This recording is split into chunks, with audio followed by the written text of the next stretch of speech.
Hi guys, welcome to my YouTube channel. Today's topic is things I wish I knew post my HIV diagnosis. Um, a lot of the times we learn about HIV, we learn about things to do and not to do, and we learn about what to do if you find yourself in that situation. But many times we don't even imagine ourselves that we would be in the situation. So we don't really take that education seriously, or we don't take it to heart. So this will be some of the things that I wish I knew post my diagnosis. And the first one is having that one person that you tell immediately after you hear the news.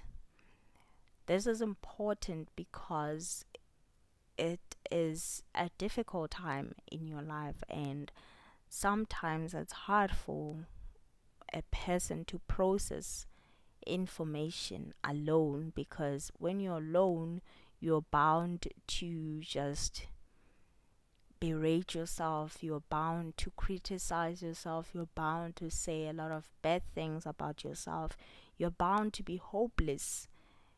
Like, there are a lot of things that can go wrong with you not actually having somebody to talk to, and having that one person that will support you whenever you have an appointment, whenever you come from an appointment and you're drained from just, a lot of things surrounding this, because it can be draining the first time you get into the situation, because you're still in shock.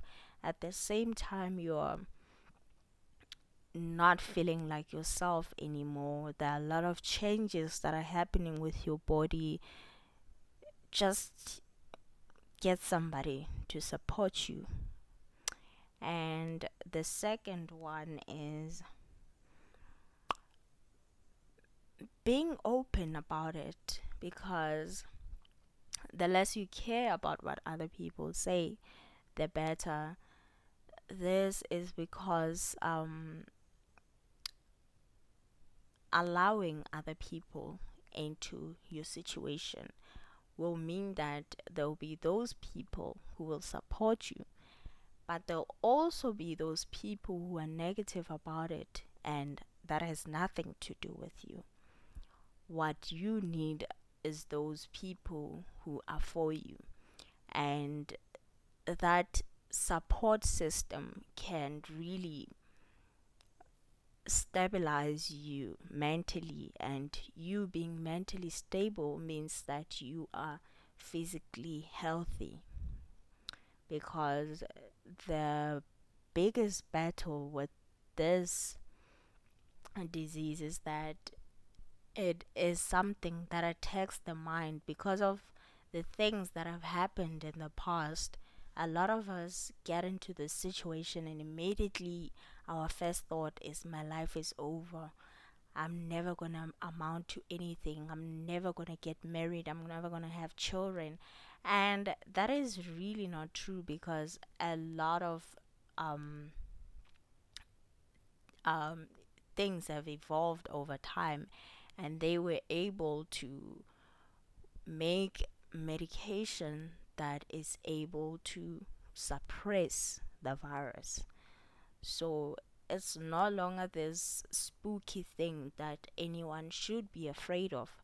Not that anyone should get into the situation knowingly, should throw themselves into the situation knowingly. If you can protect yourself from it, do that.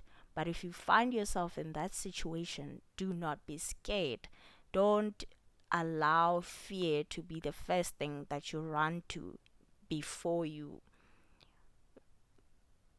allow hope to keep you going.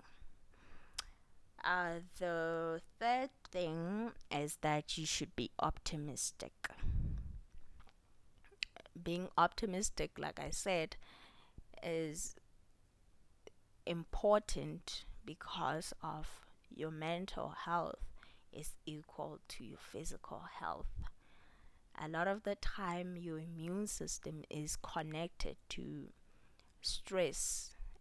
So, if you're stressed, you're bound to be sick physically. You're bound to lose weight. You're bound to just be feeling things that you shouldn't be feeling had you just been optimistic.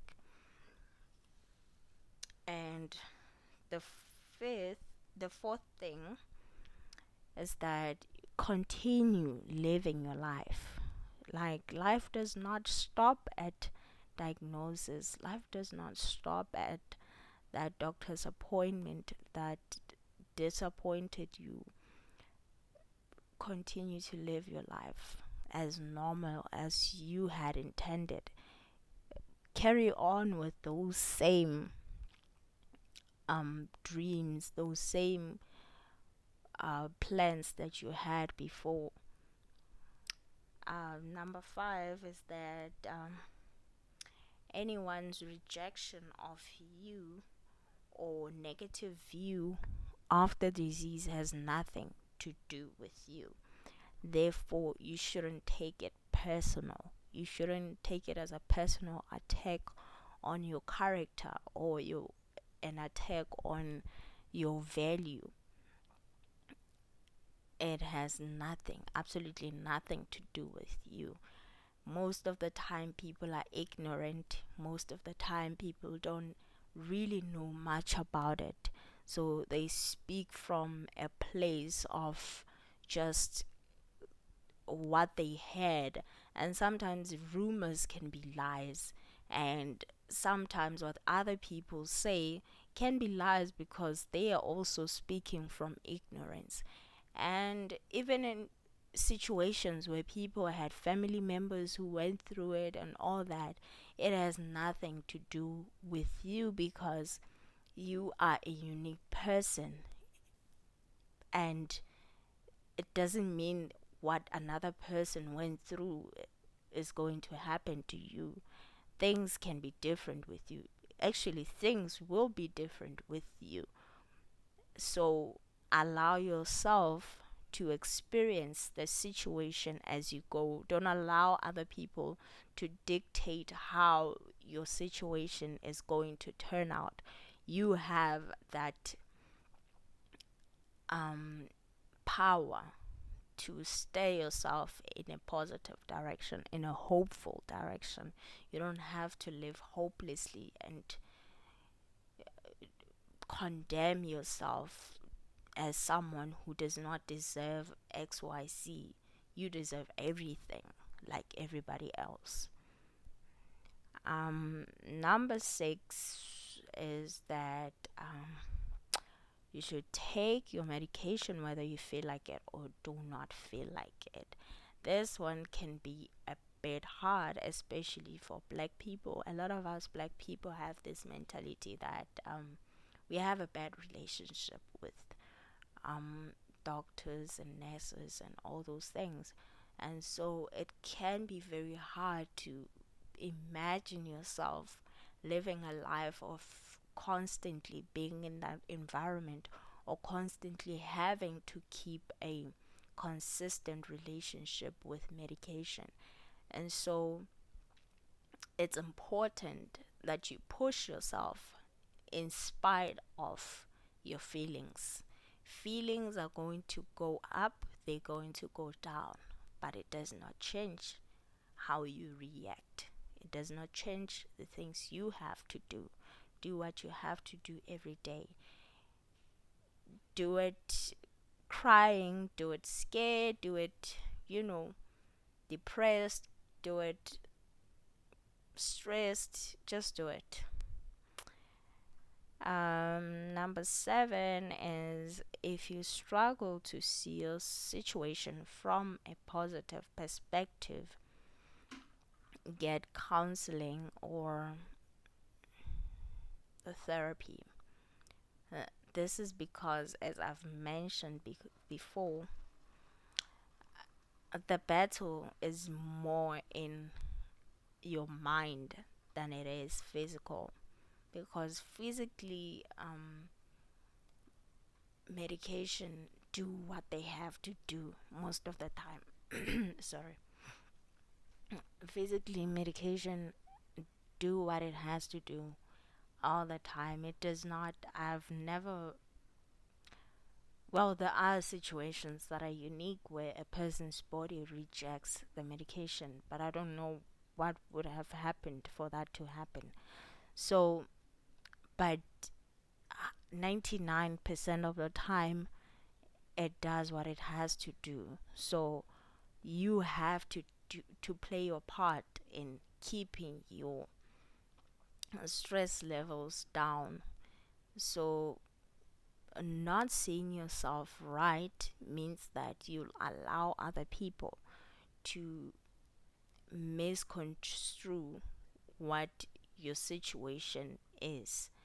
You'll allow other people to dictate where you're going in life. You'll allow other people to put fear in you, successfully so. You'll allow other people to make you feel less of a person, or make you feel like you do not have any value because of where you are. And you're the one who's going to suffer while those people go on with their life. So, yeah, those are the 7 things that I could think of for now. And I will update the list as time goes on. And to anyone who has found themselves in this situation, keep a positive mind. That's why a lot of people say, use the cliche. I don't know if it's a cliche or what, but people living with this disease always say living positively, meaning that it's important for you to monitor your stress. It's important for you to monitor your emotions and your mental. So I hope that this video helps, and if you have anything to add, comment down below and share with others what are the things that you wish you knew at the time. And if you were just passing by getting information, thank you for stopping by. Also comment and share some encouraging words with others. Please like, share, comment, and turn on your post notifications to be notified every time I post. Thank you for watching this video. Bye.